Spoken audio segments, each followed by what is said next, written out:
In this interactive video, we're going to explore the difference between rationalism and empiricism. And we talked a bit about this in the last interactive video, but we're going to go into it in a little bit more detail so that the difference between the two can really pop. So, once again, there are different schools of thought on how we construct, ground, and justify our knowledge.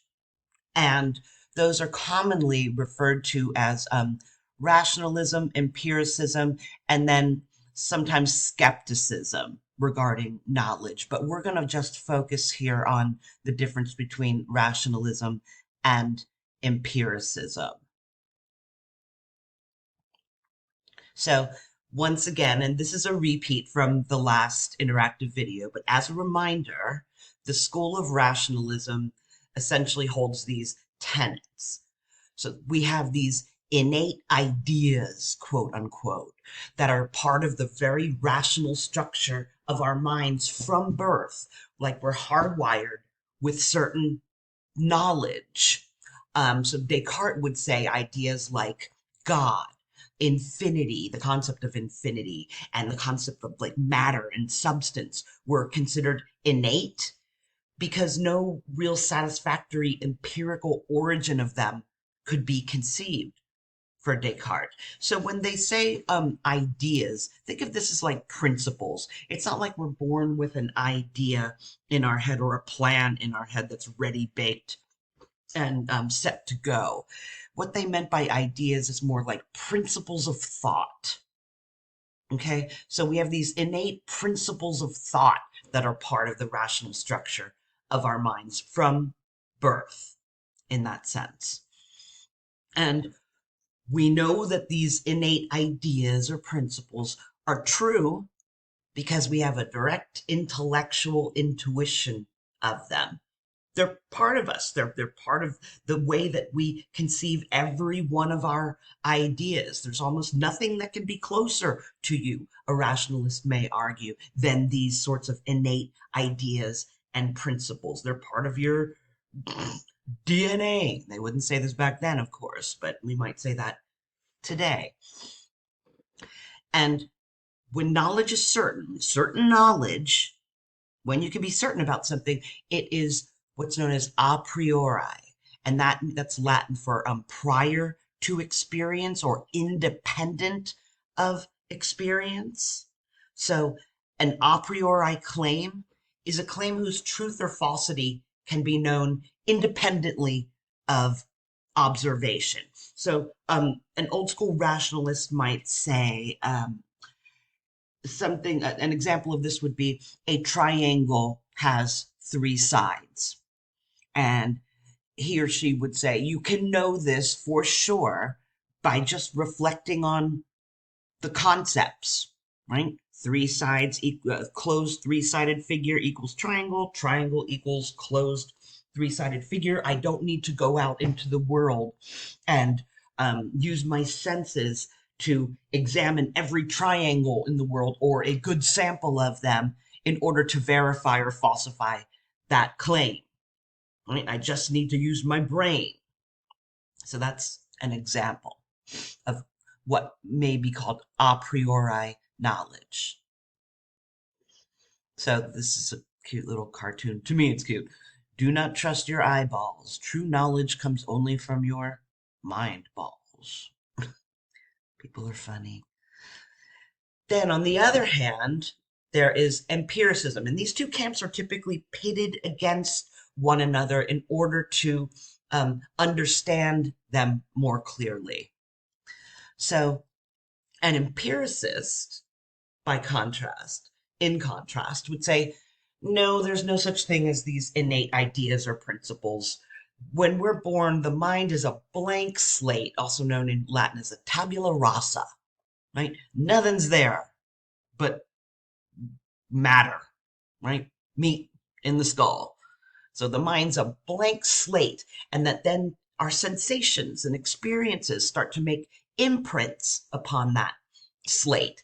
And then from these sense impressions, right, just like looking around and the world making sensory impressions upon your brain, um, we start to learn what is true and false, and we build up a bank of knowledge over the years. Once we get a certain amount of sense impressions, that's when our brain starts to make to form principles about how to organize this knowledge or these sense impressions in terms of, say, cause and effect, or singularity and plurality, or something necessary versus something accidental, or universal and particular. Right? So notice the difference. A rationalist would say we come pre-equipped with all of those principles that then organize, that from the get-go organize our sense impressions. The empiricist would say, no, the sense impressions come first, and then we generate the principles by which to organize these sense impressions. And for an empiricist, when knowledge, certain knowledge that we can be certain of, is referred to in Latin as a posteriori, which means after experience or as a result of experience. We can't know anything prior to experience for an empiricist, only after it. So an a posteriori claim is one whose truth or falsity can be known only by appealing to experience or using your experience, your senses, to verify or falsify the particular claim. So, for instance, here would be if I said, my husband's coffee cup is empty right now. I can't just close my eyes and ears and reflect on the meaning of my husband's coffee cup and the concept of emptiness to come up with, okay, that's a true claim. I have to use my senses. I have to, if I utter that statement, my husband's coffee cup is empty right now, in order to say whether or not for sure that's true or false, I need to walk over to it and look, right? After experience, and only after experience can I verify or falsify that claim, unlike the triangle has three sides.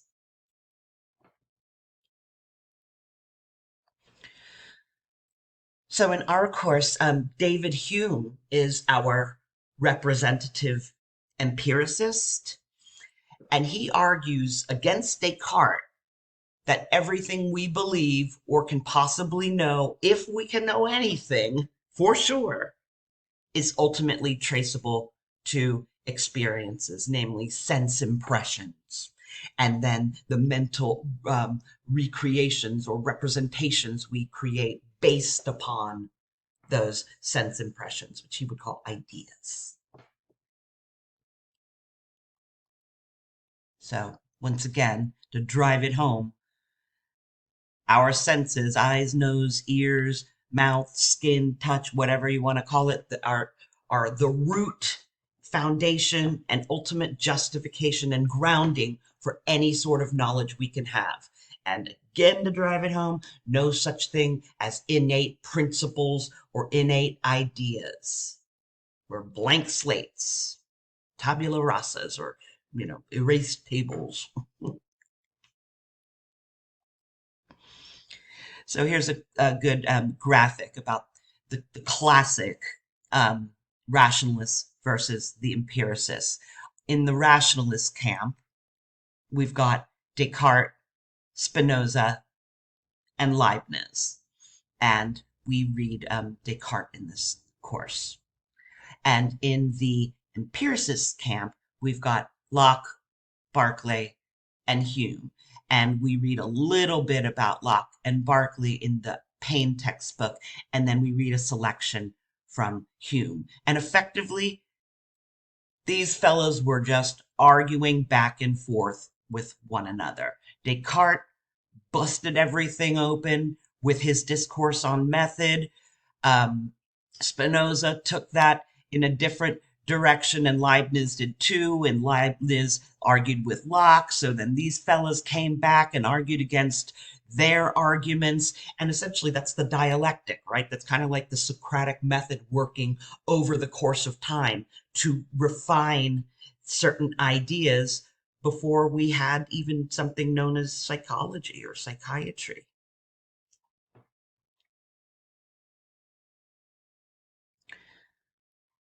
So I thought that I wanted to speak for a moment and show you this quick video on deduction versus induction. And really, those are two different types of reasoning. And if you've taken a course in logic or critical thinking, you may be familiar with these terms. You may completely understand them. But then in that case, this is just a refresher.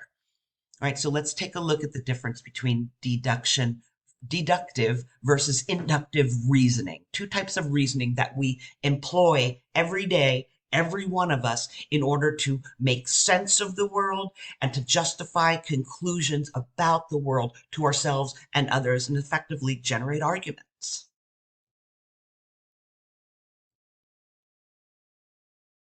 Gentleman thinker. Philosophical concepts explained in brief in a posh English accent. Deduction and induction. Generally speaking, there are two sorts of reasoning, deduction and induction. Deduction is sometimes called the top-down approach. It takes premises and reduces them down to conclusions. For instance, all men are mortal, Earl Grey is a man, therefore Earl Grey is mortal. This is an example of deductive reasoning. Note that we can be logically certain of the conclusion. Given the premises, the conclusion must be true. Inductive reasoning is sometimes called the bottom-up approach. It takes premises and draws probable conclusions based on what those premises provide evidence for. For instance, every British person you have ever met has been polite, therefore the next British person you meet will be polite. Note that the conclusion of an inductive argument is not certain. It is possible that the next British person you meet will be a total cad. Indeed, the moment at which you meet a rude Brit will be the moment at which the evidence is greatest for assuming you won't. Much of science is built on inductive reasoning. Despite the fact that its conclusions are uncertain, it is a fantastic guide to truth. If you note that a cannonball falls to Earth 99 times, you can be fairly, though not completely, certain that it will fall the 100th time. One of the best ways to appreciate the contrast between deduction and induction is to recognize that deduction is complete. It is clear what makes a good deduction, namely that the premises entail the conclusion. But it isn't really clear what makes a good induction. The cannonball argument is clearly good induction, but all swans ever observed are white, therefore all swans are white, is clearly a bad induction. Subscribe to Philosophy Tube for more from the Gentleman Thinker. Till then, cheerio, old chap. So notice how in the video, when describing deductive reasoning, the posh English gentleman said, deductive knowledge is complete. Right? That's another way of saying what the early rationalists thought, which is only deductive logic can be certain. Only the sort of logic like all men are mortal. Earl Grey is a man, therefore Earl Grey is mortal. Only through deductive reasoning can we reach certain truths and be certain of the truth or falsity of any given claim about the world. And really, Descartes' discourse on methods is a project in deductive logic. This was considered the gold standard for the rationalists. And further, this sort of the very machinery of deductive logic, Descartes might call an innate idea, in the sense that we come pre-equipped with this tool. So here is, just to tie it all together, here's just a chart contrasting rationalism versus empiricism. So where a rationalist would say that knowledge, true knowledge, is derived from reason and deductive logic, which is innate, and we come preloaded with that software, if you will. where an empiricist would say, if we can be certain of anything, and whether it's true or false, it's derived from experience, experimentation, and inductive logic. Where a rationalist might say that mathematics is the paradigm of knowledge. You know, if you've got two things and you add seven things, then you have nine things. That's an example of deductive reasoning and a deductive argument. An empiricist would say that experimental science is the paradigm of knowledge and the way we get to any knowledge whatsoever through the senses again. And where a rationalist might say that genuine knowledge is certain because it's rational, reason based, and deductive, not empirical. An empiricist may counter or may add to this that experimental science can't produce certainty. And if experimental science is the paradigm of knowledge, then it's questionable whether we can ever be certain of anything or not, except for, you know, an empiricist might say, sure, we can be certain that a triangle has three sides. It's because we set forth that definition to begin with. It's true by definition. But for an empiricist, like Hume, for instance, we may not be able to be certain about anything. Because once again, if experimental science is the paradigm of knowledge and it can't produce absolute certainty, then we can only know stuff with a degree of probability. And those of you who are studying sciences are probably very familiar with this, right? Even claims about in trials where they use DNA, they'll say we are 99.8765 percent certain that this sample belongs to this defendant, right? That's not certain. It's just it's just highly probable. Okay, so hopefully this helped clarify the difference between rationalism and empiricism.